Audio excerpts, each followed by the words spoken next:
E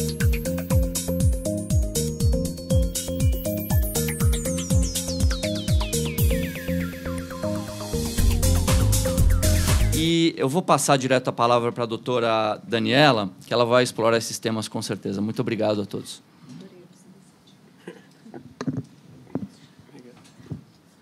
Muito obrigada, doutor Tércio. Muito obrigada pelo convite novamente, doutora Juliana, doutora Tatiana, doutor Nelton, presente aqui também. É um grande prazer estar aqui. Doutor José Péricles, excelente exposição. Ouvindo aqui a ressalva de que o tema sobre os impactos será objeto do próximo painel, eu vou me controlar aqui para não, não tratar do tema, mas não vou aguentar e vou fazer pelo menos uma observação. De fato, essa questão, e aí também falando como advogada e olhando para a atividade produtiva e pelas empresas que nós representamos, nós sabemos também que o Brasil tem a maior carga tributária sobre a empresa e não sobre a pessoa física, né? Então, quando a gente começa a tratar de arrecadação, em que o preço vai diminuir, o preço não vai diminuir, isso é também, pelo menos a meu modo de ver, bem relativo, né? Enfim, mas eu não vou entrar nessa seara. Bom, tentando fazer uma vinculação com os precedentes do Supremo até agora e a perspectiva de análise, a perspectiva de decisão sobre os embargos de declaração, eu trouxe aqui algumas considerações, também fiz algumas anotações sobre a sua manifestação para, eventualmente, auxiliar os debates depois, mas eu vou me focar primeiro aqui nas minhas primeiras observações. Bom, em relação à questão da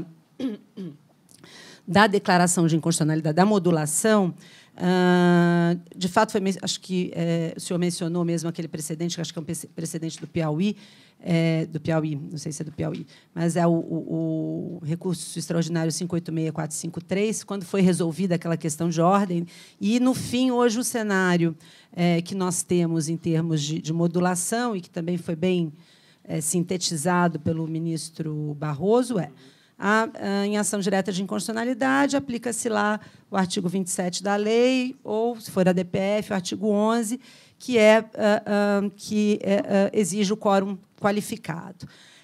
E, em incidente de declaração de inconstitucionalidade, ou seja, em controle difuso, também o quórum qualificado, e foi essa decisão que se tomou na ocasião pelo Supremo Tribunal Federal.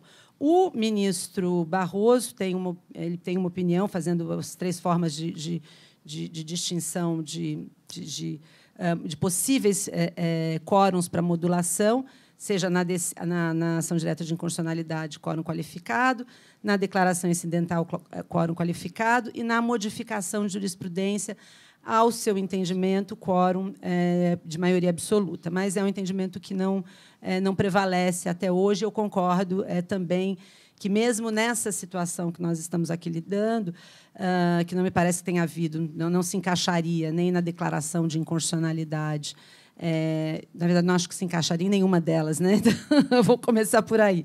Mas nós não teríamos uma... Se houvesse, no caso de haver uma modulação, o quórum seria, de fato, qualificado, no meu entendimento.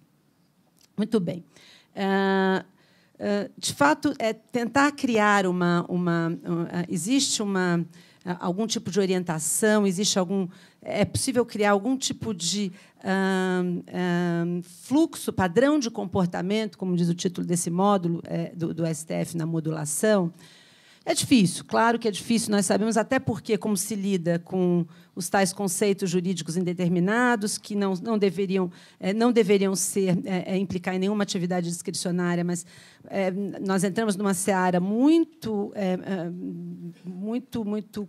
difícil de se definir, né? De se definir aonde entra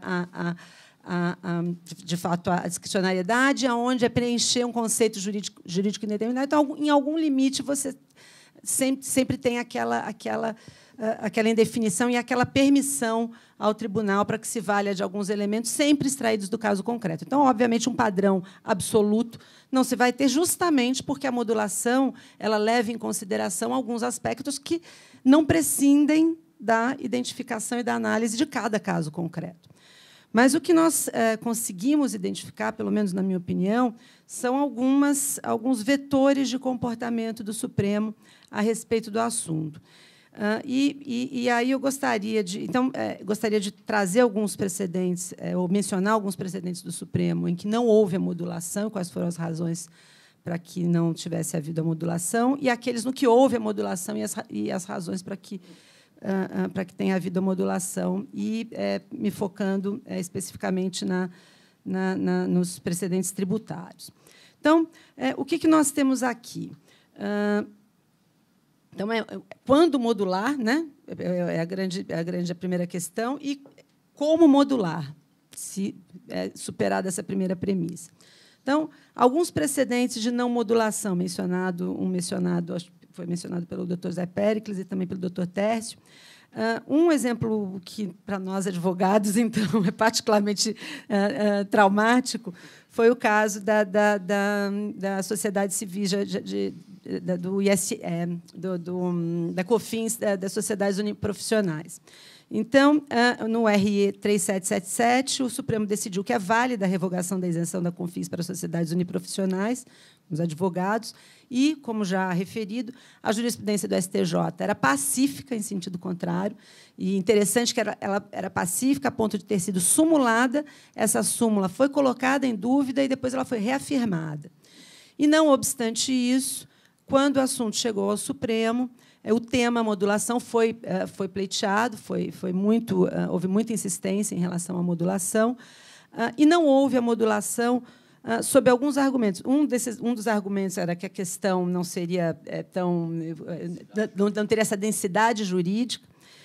E um outro argumento que foi colocado contra a modulação foi no sentido de que o Supremo Tribunal Federal já teria um entendimento firmado sobre essa questão há muito tempo, já lá na ADC 1, que é no sentido de que não existe uma inconstitucionalidade formal entre lei material entre lei ordinária e lei complementar. A inconstitucionalidade haveria que ser de natureza material, né? Então, mero veículo não seria suficiente, isso já teria sido apreciado lá na DC1. Então, isso, para mim, já é um indicador interessante, porque o Supremo se valeu de um entendimento seu próprio, anterior, para dizer, olha, no fim do dia, o que o Supremo disse foi pouco importa o que o STJ tenha dito e sumulado, porque a questão era constitucional, o Supremo já havia dado lá, já tinha um entendimento no passado, então, sinto muito, não há que se falar aqui em nenhum tipo de alteração jurisprudencial significativa que, a bem da segurança jurídica, pudesse conduzir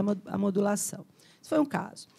O outro caso, também bem emblemático, foi o IPI, a alíquota zero, né, em que também havia um entendimento do próprio, aí mais interessante, porque do próprio Supremo, era um entendimento favorável do Supremo aos contribuintes. Esse entendimento foi revisto e, nada obstante, não houve modulação das decisões, da decisão então proferida. Ou seja, esse overruling não foi considerado relevante para essa finalidade, até porque na questão, voltando aqui um passo atrás para contextualizar, nessas duas situações que nós temos, seja naquela prevista nos artigos 27 da Lei 9868, seja no 11 da Lei 9882, a modulação exige um ou outro vetor, ou uma questão, uma razão muito relevante de segurança jurídica ou um excepcional interesse social, um ou outro. Na disposição do artigo 927, parágrafo 3º, que trata basicamente do overruling, há a necessidade de que ambos estejam presentes, né? Interesse jurídico, a segurança jurídica, razões de segurança jurídica e interesse social também. Então, nós temos aqui uma situação um pouco diferente no overruling, uma exigência adicional. Muito bem. O outro caso em que o Supremo Tribunal Federal não modulou os efeitos da decisão. Incidência do IPI na importação de veículo automotor por pessoa natural, ainda que não desempenhe atividade empresarial e o faça para uso próprio. O ministro Barroso, que sabemos todos nós, é um grande defensor da modulação, né? Ele até assim, desde a sua entrada, na minha percepção, desde a sua entrada no Supremo Tribunal Federal, ele vem modulando, né? Moldando um pouco mais o comportamento da corte, e algumas situações que eram moduladas, não eram moduladas, passaram a ser, mas ele próprio criou alguns, ele tem diversas posições contrárias à modulação, inclusive, por entender que só nessa situação ele é muito favorável, voltando, ele é muito favorável à modulação nessa questão do overruling.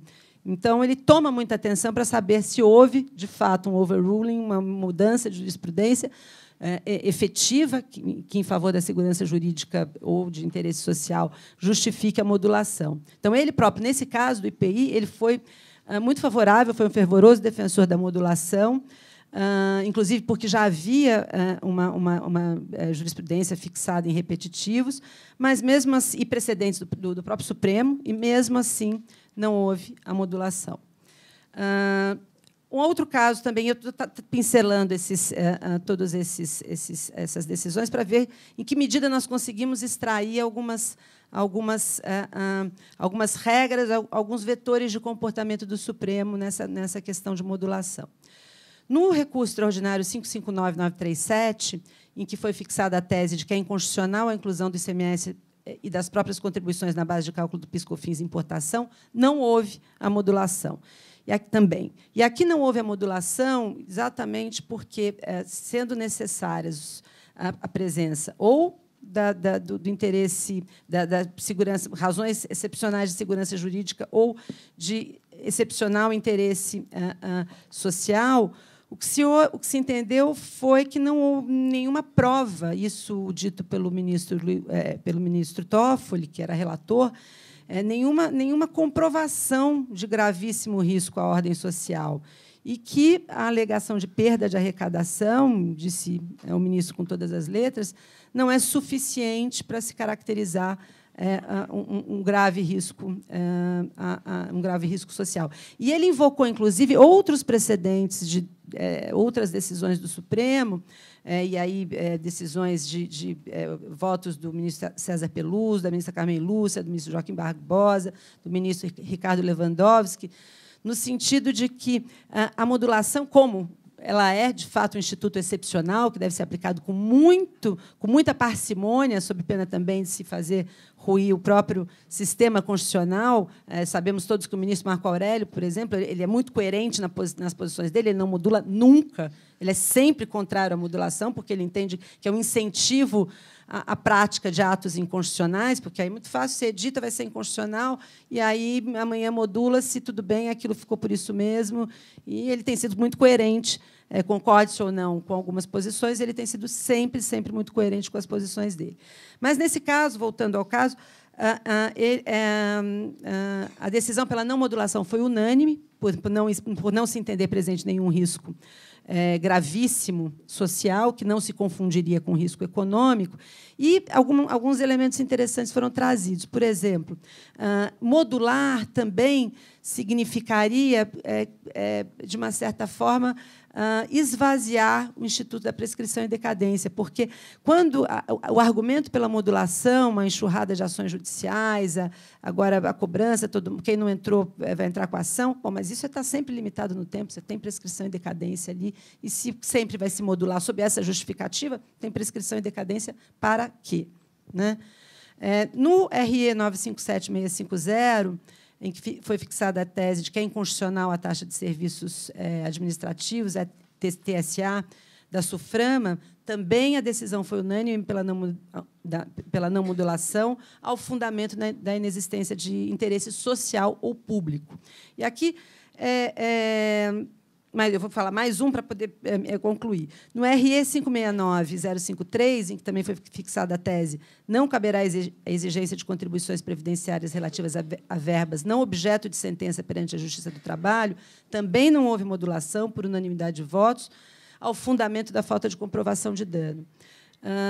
E, mais uma vez, insistiu-se nessa questão da prescrição e do possível esvaziamento do seu instituto, e afirmou-se a generalidade de argumentos apresentados ali em favor da modulação.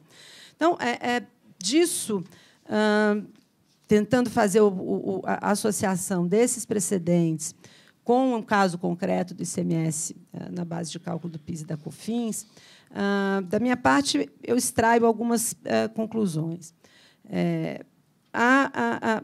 Em diversas oportunidades em que não houve a modulação dos efeitos da decisão do Supremo Tribunal Federal, levou-se em consideração interesse da fazenda pública não é igual a interesse público, não é um interesse social. Então, não se equivalem. É preciso que haja algum elemento muito relevante, ainda que associado a um efeito arrecadatório, mas não meramente arrecadatório, que possa justificar a modulação fundada, né, nessa questão do particular interesse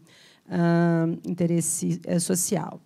A questão da segurança jurídica, o Supremo Tribunal Federal também adotou um comportamento no sentido de não, nós vamos ver aqui quando em algumas situações em que houve modulação, mas quando não modulou, de uma certa maneira, entendeu que ou já havia esse, para mim, das sociedades da COFINS, das sociedades uniprofissionais, é muito, muito emblemático, porque ali eu não posso falar em segurança jurídica quando, se quem quisesse conhecer a jurisprudência do Supremo já conhecia lá na DC1, que já sempre foi assim. Então, pouco importa o que, no fim do dia, foi o que foi dito, pouco importa o que a STJ tenha dito, não vou modular essas decisões. E nas outras situações em que não houve, em que, eventualmente, até alguns precedentes do próprio Supremo havia, não se entendeu que havia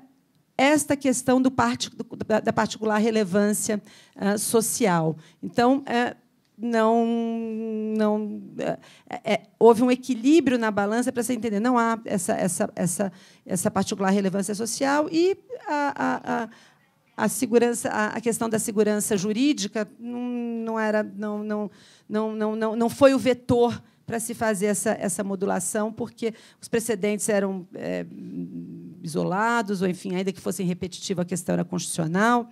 Então, muito bem, trazendo isso tudo para o caso concreto, eu tenho uma opinião particular no sentido de que, nessa hipótese específica que estamos tratando, não existe razão nenhuma para modulação de efeitos, nenhuma, a meu ver. Isso por quê? Por alguns motivos que são os seguintes. Primeira situação, segurança jurídica. Se fôssemos tratar de segurança jurídica, à luz dos precedentes do Supremo Tribunal Federal e à luz do que é o entendimento da doutrina, a percepção também pela análise de outros tantos precedentes, não houve alteração de jurisprudência. Não houve nenhuma. Ninguém pode dizer, em sã consciência, que foi surpreendido com essa decisão do Supremo Tribunal Federal, no caso Incopa. E por algumas razões. A primeira delas o caso Incopa se origina do caso auto-americano, aí eu posso, inclusive, falar com tranquilidade, porque é um caso que foi conduzido pelo nosso escritório em 1999, quer dizer, eu tinha uns 5 anos, mais ou menos. Eu fui despachar com o ministro Nelson Jobim, quando o processo sofreu tantos percalços, ele chegou ao Supremo, foi levantada uma questão de ordem pelo ministro Moreira Alves, porque entendeu que a questão já havia sido decidida na ADC1, que foi aquela que decretou a constitucionalidade da COFINS, mas aí foi superada, porque a questão era diferente, era uma questão subsidiária. O ministro Marco Aurélio já proferiu um voto favorável, e o ministro Nelson Jobim pediu vistas em 1999 e o processo ficou suspenso até 2006. Quando retomou-se o julgamento em 2006, que foi suspenso por pedido de vista do ministro Gilmar Mendes, já havia 6 votos favoráveis ao contribuinte. 6 votos favoráveis. Então, desde 2006, a tendência, e 6 votos que não poderiam ser desconsiderados, porque se já ministros que saíram, se aposentaram, são votos que devem ser considerados. Se alguma tendência se poderia extrair da jurisprudência geral e de todas as cortes, e quem daria a última palavra era o Supremo a esse respeito, porque se o Supremo decidiu julgar é porque ele sabia que havia uma questão constitucional, então, no fim do dia, a questão iria desembocar no Supremo de qualquer jeito. Se alguma tendência geral, essa tendência era uma tendência de decisão pela não inclusão do ICMS na base de cálculo do PIS e da COFINS. E, digo mais, no ano seguinte, quando o caso Incopa chegou ao Supremo e foi decretada a repercussão geral, o Supremo deu um passo adiante, porque o caso auto-americano não houve a repercussão geral, porque ele era anterior ao sistema lá da reforma de 2004. Ou seja, em 2007, quando se decreta a repercussão geral do tema, no meu modo de entender, o Supremo está dizendo a todos os tribunais do país, esta questão, ela já tinha dito que era constitucional, mas essa questão tem repercussão geral e sou eu, Supremo, que vou decidir para todo mundo. Então, e com todo respeito ao Superior Tribunal de Justiça, que depois decidiu a questão, inclusive continuou decidindo a questão, inclusive decidiu em repetitivos, eu particularmente, não vi utilidade nenhuma naquela decisão em repetitivos. Talvez tenha sido uma utilidade prática no sentido de, olha, nós não vamos julgar mais isso, e aí trava aqui no STJ, joga tudo para baixo. Mas, se nós formos examinar o ordenamento de maneira mais holística, do ponto de vista exclusivamente jurídico, essa decisão em repetitivos não podia ser nenhum indicativo de jurisprudência, porque o Supremo já disse, sou eu que vou decidir isso, vou dar a última palavra. Então, desde 2007, desde 2006 com o caso auto-americano e desde 2007 com a repercussão geral, já se sabia que era o Supremo que ia decidir a questão. Era ele que ia... Então, e já havia uma tendência. Ou seja, dizer que houve, tudo bem, tinha a súmula do STJ, tinha a súmula do STJ já lá, tinha a súmula do Tribunal Federal de Recursos, mas, honestamente, na minha opinião, tornaram-se irrelevantes no momento em que o Supremo decidiu que era ele que ia resolver a questão em caráter definitivo. Então, imaginar que aqui houve um overruling, uma mudança de entendimento jurisprudencial, não me convenço em absoluto dessa tese. A segunda questão de fato, uma coisa muito complexa, e eu concordo plenamente, examinar, ler um acórdão do Supremo Tribunal Federal na maneira como são expostos os votos. Muitas vezes, a ementa não reflete exatamente aquilo que foi decidido, e aquela diferença, esse sistema, esse Brazilian Law, adorei, que nós estamos usando. Eu fazendo aqui uma parte, meu marido não é advogado, não é da área jurídica, mas ele agora, como todos os leigos, sabe mais de direito do que todos nós aqui, sabe, um absurdo, porque como assim? Não, mas isso é assim, mas decidiu por 6-5, faz parte, não significa que pode fazer isso.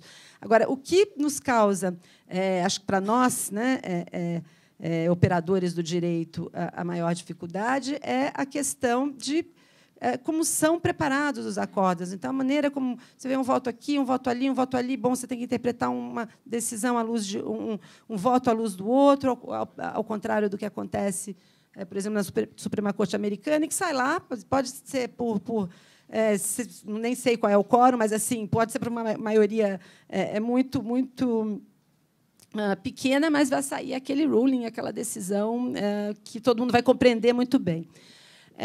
Não obstante isso, não obstante essa dificuldade que a gente tem na nossa realidade, me parece que não há outra alternativa de interpretação que não seja aquela que nós extraímos do Código de Processo Civil, no sentido de que a parte dispositiva ela é interpretada à luz dos seus fundamentos e à luz de todos eles.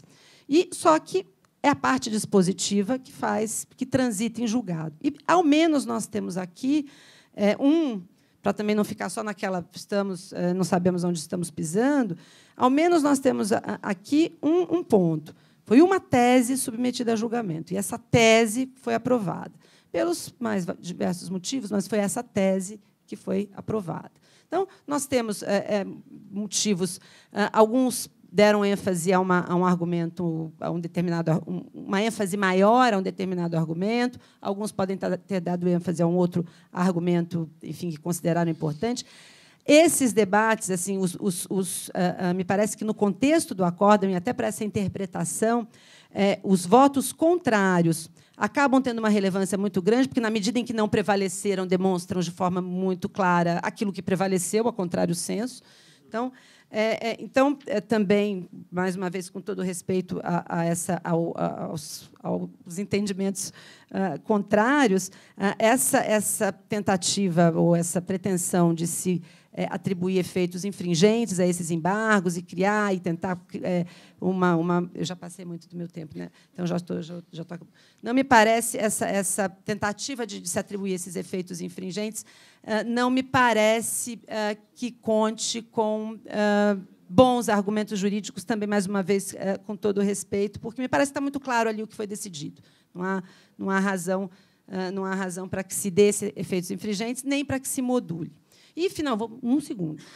E, finalmente, se modulação houvesse, não me parece que haja mesmo requisitos para modulação, e essa questão toda arrecadatória que vai ser objeto do próximo painel, enfim, também não me parece impressionar. E os próprios precedentes do Supremo assim o indicam, que questões arrecadatórias não são suficientes e foram alegadas ali de...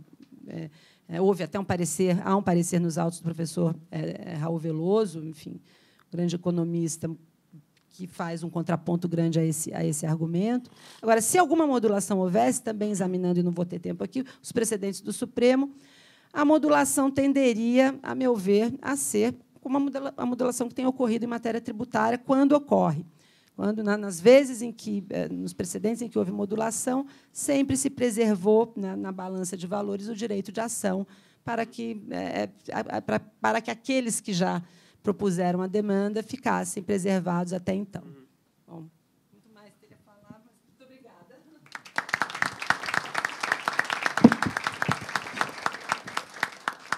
Doutora Daniela, muito obrigado. Acho que continuamos aprendendo bastante, o tema é bastante polêmico.